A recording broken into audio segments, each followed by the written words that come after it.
Hey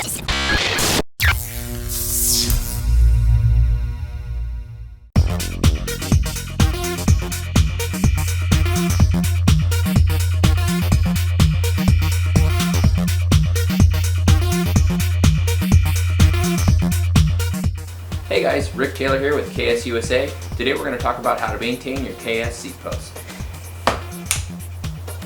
So the tools you'll need to perform maintenance on your seat post are Allen key set, 11mm socket,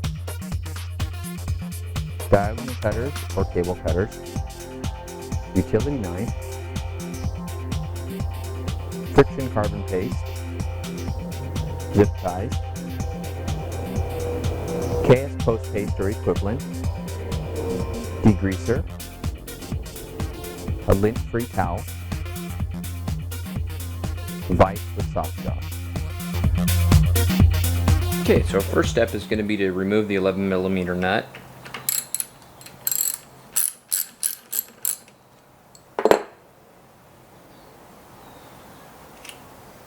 You also want to remove the lock washer. So if you pull the shaft out slightly, that lock washer will drop right out.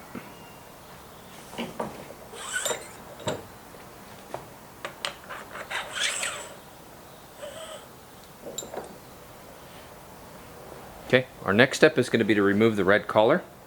We're going to thread that counterclockwise.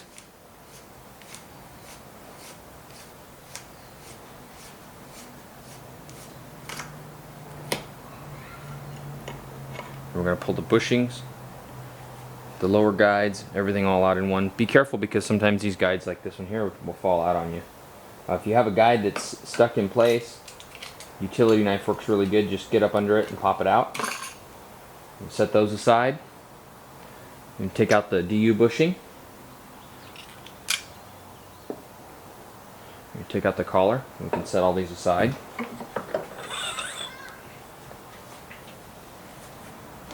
Okay, now with the little degreaser, I'm going to get in and clean out the bearing. And set that aside. Next step with the degreaser is to clean out the seal. While we have this out, we want to inspect this edge. You should have a very crisp, clean edge here. In fact, when you run your finger on it, it should kind of catch your finger. If it's rounded or smooth, that should be replaced, and you can get that through your local dealer. If it's in good condition, go ahead and set it aside. We're going to clean out these copper guides and inspect those as well. There shouldn't be any marring or damage on these. They should also be round. If you've got flat spots worn in them or any visible damage, you should also replace these at this time.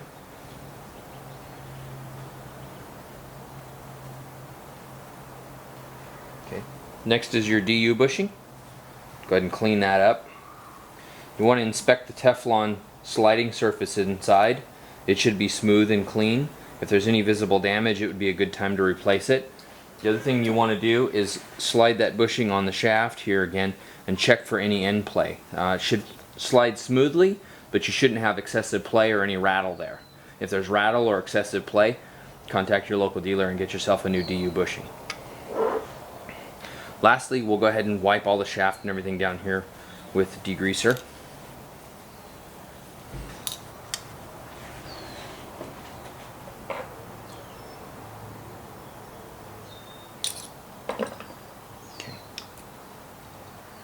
Next, with our 2mm Allen, we're going to take out this pivot, the actuator pin, take out the actuator. We want to clean that up and inspect this surface on the actuator for any wear. If it's excessively worn, again, it would be a good time to contact your local dealer and get a new actuator. If that looks like it's still in good condition, just go ahead and clean it up. Lastly, spray a little degreaser. You just use an Allen key or a screwdriver. Allen key this size works pretty good because you can get down in there. You want to get in there and clean out any grit, any contamination that might be there.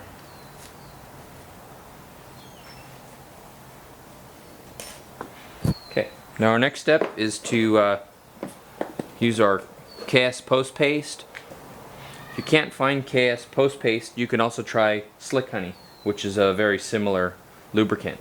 And you don't need to use a lot of this. You can use it actually fairly sparingly. We're going to put a little bit of lube there at the bottom of the actuator. Slight amount of lube on the pin.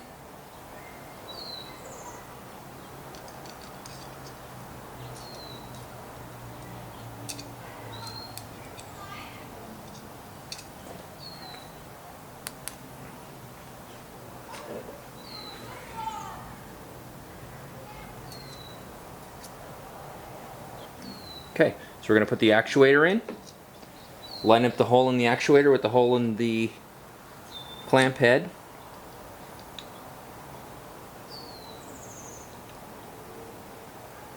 Tighten that down. Check the function. Go ahead and set that aside. Next thing we're going to do is pull out our wiper seal carrier and wiper seal. Take a little bit of post paste on your finger, and you want to fill this cavity inside. That's going to do two things. One, that's going to pre-lube the stanchion every time it cycles through, and two, it's going to help create an additional water barrier there, so if you do wash your bike with the hose and something of that sort, or get out in the rain, it's going to provide a little extra protection. Okay, so go ahead and slide that on. Next, just take that little bit of excess and rub that on the cartridge shaft. Install your DU bushing. We'll take these copper guides. I just like to take a little dab of the Slick Honey or post paste and put it on each one of these copper guides. That's just going to help hold those in place. If I can hang on to them.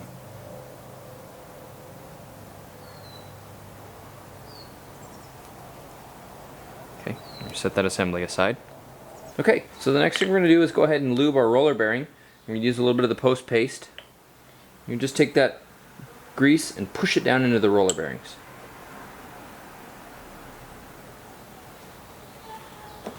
You want to make sure you pack that in really good. It should go around the roller and come back up. Once it's pushed the grease all the way back up, you know that it's completely full, and that's what you're looking for. Our next step is going to be to go ahead and install the cartridge assembly into the mast. And what you want to watch for when you reassemble these is this copper guide bushing needs to line up with the slots inside the bearing.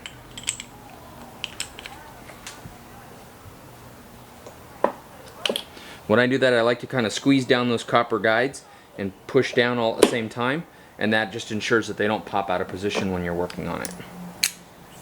Go ahead and thread this down a couple threads so it doesn't fall back out. Put that into your soft jaws.